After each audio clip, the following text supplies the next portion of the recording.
Hello everyone, আসসালামু আলাইকুম। ওনারা কেন আছেন? বেকুম ভালো আছেন না? আজি ঘরের ফারিতি কুরোয়ন তনলাতা কুরো কুজারাই বাজার করে নি চিংড়ি মাছ, কেসকি মাছ, সবজি, লেবু। তো মুরগির ব্যবহার রান্না করি পেলার হিন্দি পেঁয়াজ তেলত দিলাম, মরিচ মশলা ইন হসাদ দিলাম, হসা হয়ে যায়গুলি মরিচ মশলা ইন, তারপরে মুরগির মাংস ডালে দিই।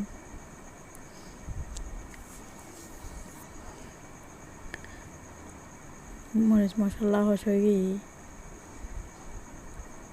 এই তো এখন মুরগির মাংস ইন্দি ফেলার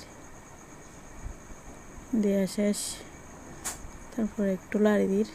তো মুরগির মাংস হস হয়ে গিয়ে তারপরে একটু পানি দিয়ে বরপাতা দিই, চায় লবণ চায় নামাই।